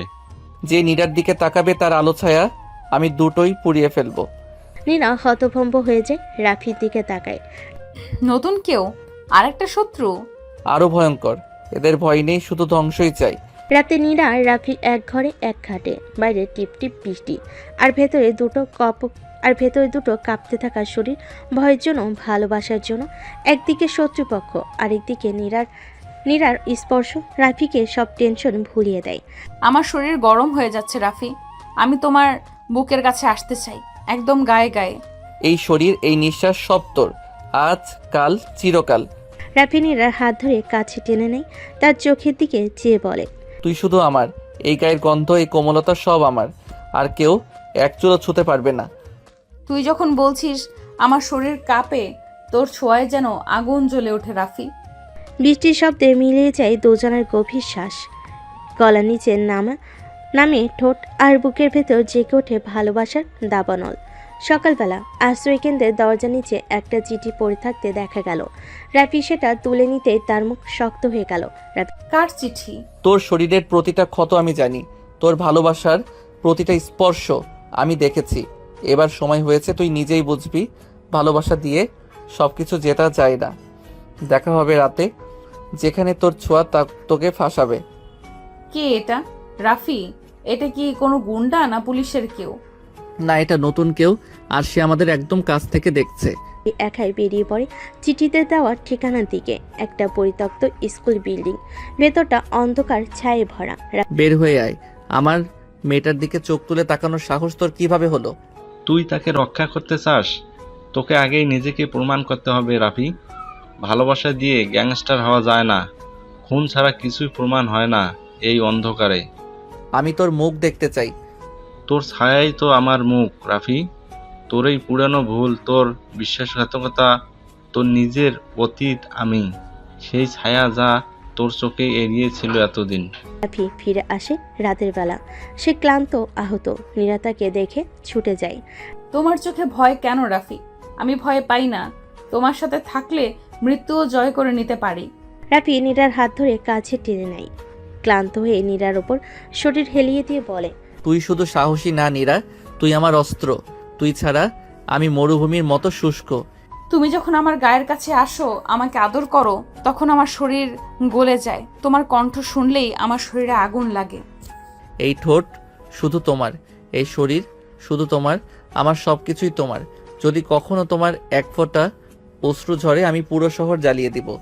ওরা একে অপরের গায়ে জড়িয়ে পড়ে। নিঃশ্বাসে মিশে যায় ভয় আর ভালোবাসা। রাফির বুকের মাঝে মুখ গুজে নীরা বলে, রাত্রি যতই অন্ধকার হোক, তুই আমার পাশে থাকলেই আমি জ্বলে উঠব। রাতের আধারে নীরাকে রেখে রাফি ছুটে যায় সেই জায়গায় যেখানে সব শুরু হয়েছিল। পরিত্যক্ত কারখানায় ছায়া অপেক্ষা করছে শেষ খেলার জন্য।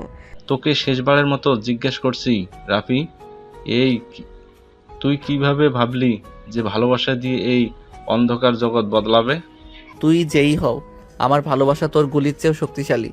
আজ আমি শুধু তোর মুখটা দেখব। ছায়া মুখোশ খুলে ফেলে। রাফির শখ, সে আর কেউ না, রাফির ছোটবেলার সবচেয়ে কাছের বন্ধু তানভীর, যে একসময় গ্যাংস্টার দুনিয়ায় রাফির সাথে ছিল, কিন্তু বিশ্বাসঘাতকতার শিকার হয়ে হারিয়ে গিয়েছিল। তোর ছায়াই তোর আমার মুখ। রাফি, তুই পালিয়ে বেঁচেছিলি, আমি পচে গেছি অন্ধকারে। এখন আমি ছায়া, তোর শাস্তির প্রতিচ্ছবি। তুই যদি সত্যি আমার বন্ধু হতিস তাহলে জানতিস আমি কার জন্য বেঁচে আছি নীরা। হঠাৎ ছাদের ধ্বংসস্তূপ থেকে পড়ে যায় নীরা। সে গোপনে রাফির পিছু নিয়েছিল। গুলি চালায় তানভীর। রাফি ঝাঁপিয়ে পড়ে নীরার সামনে। গুলির শব্দ। নীরা, আমি তোমার জন্য শেষ নিঃশ্বাস পর্যন্ত লড়ব। তুমি মরতে পারো না। তোমার ঠোঁট, তোমার গলা, তোমার শরীর সব আমি ছুঁয়ে রাখবো প্রতিটা নিঃশ্বাসে। রাফি শেষ শক্তি দিয়ে তানভীরকে পরাস্ত করে। তানভীর রক্তাক্ত অবস্থায় হেসে ওঠে। তুই জিতলি, কিন্তু অন্ধকার কখনো মরবে না। সবকিছু জয় করে রাফি আস্তে আস্তে সুস্থ হয়ে ওঠে। কয়েক সপ্তাহ কেটে গেছে। শহরের সব কোলাহল থেকে দূরে, সব দুঃস্বপ্নের শেষ রেখার উপরে গ্রামীণ এক নির্জন বাড়ি। চারদিকে খোলা মাঠ, বাতাসে ভেসে আসছে শুকনো ঘাসের গন্ধ। ঠিক মাঝখানে ছাউনির নিচে বসে আছে রাফি আর নীরা। নীরা মাথা রেখে রাফির বুকের উপর। নীরব নিস্তব্ধতায় ওদের হৃদয়ের শব্দ শোনা যাচ্ছে যেন। তুই জানিস রাফি, তোকে যখন ওভাবে রক্তাক্ত অবস্থায় দেখেছিলাম আমার পৃথিবী থেমে গিয়েছিল। এখনো রাতে ঠিকমতো ঘুমাতে পারি না। তোকে হারানোর ভয়টা আজও বুকের ভেতর আঁচড় কাটে। আমি তোর বুকের গন্ধে আবার বাঁচতে শিখেছি নীরা। তুই না থাকলে আমি ফিরতেই পারতাম না। তুই আমার সেই আলো যা অন্ধকারে আমাকে পথ দেখায়। নীরা একটুখানি উঠে রাফির চোখের দিকে তাকায়। সেই চেনা দৃষ্টি, যেটা ভালোবাসার চাইতেও গভীর, আগুনের চাইতেও উষ্ণ। আমি চাই প্রতিদিন তোর ঠোঁটে একটা চুমু খেয়ে দিন শুরু করব। তোর হাতে হাত রেখে যদি হাঁটি, পৃথিবীর কোনো ভয় আমাকে স্পর্শ করতে পারবে না। তুই যদি আমার পাশে থাকিস, আমি আবার রক্তাক্ত হব, তবুও কোনো ভয় নেই। তোর চোখে চোখ রেখে মরে যেতে পারি নীরা। নীরা ধীরে ধীরে উঠে রাফির কোলে গিয়ে বসে। ওর চোখ দুটো জ্বলছে। শরীরের প্রতিটা রন্ধ্রে ভালোবাসার আকাঙ্ক্ষা গর্জে উঠছে। আজ আমি শুধু তোকে চাই রাফি। আমি তোর স্পর্শে, তোর শরীরে উত্তাপে নিজেকে হারিয়ে ফেলতে চাই। আজ আমি তোকে বুকের ভেতর নিয়ে জেগে থাকতে চাই সারা রাত। তুই জানিস না আমি কতবার কল্পনা করেছি তোর ত্বক আমার আঙ্গুলে জড়িয়ে আছে, তোর ঠোঁট আমার শ্বাসে মিশে আছে। আজ তুই থেমে যাস না নীরা। ঠোঁটের ঠোঁট ছুঁয়ে ফেলে। সেই চুমুতে কোনো দ্বিধা নেই, শুধু জমে থাকা অভিমান আর উষ্ণতা, ভালোবাসা। নীরার আঙ্গুলে জড়িয়ে পড়ে রাফির চুল। রাফির ঠোঁট খুঁজে নেয় নীরার গলায় ধরনী। নিস্তব্ধ গুঞ্জনে চারপাশ ভরে ওঠে। রাফির হাত নীরার পিঠে, কোমরে উষ্ণ হয়ে ওঠে ওদের নিঃশ্বাস। নীরা চোখ বন্ধ করে ফিসফিস করে, তুই আজ শুধু আমার। এই শরীর, এই মন সব তোর কাছে উজাড় করে দিতে চাই রাফি। তোর প্রতিটা নিঃশ্বাস, প্রতিটা কাঁপুনি আমি অনুভব করতে চাই। আজ তুই আমার শরীরে ছাপ রেখে যা, যাতে প্রতিবার চোখ বন্ধ করলেই তোকে অনুভব করি। খোলা মাঠে ঝিঝি পোকার ডাক, সন্ধ্যার আলোয় শেষ রেশ। নীরা আর রাফি যেন সময়ের ঊর্ধ্বে ভেসে যাচ্ছে। ওদের শরীর একে অপরের মধ্যে গলে যাচ্ছে ভালোবাসার গভীর আবেশে, এক অতল আকর্ষণে। সব কিছু জয় করে ভালোবাসার এই পর্যায়ে এসে পৌঁছানো এত সহজ ছিল না। জয় করার পর ভালোবাসা আরও গভীর হয়ে উঠেছে। এই রাতটা শুধু ওদের।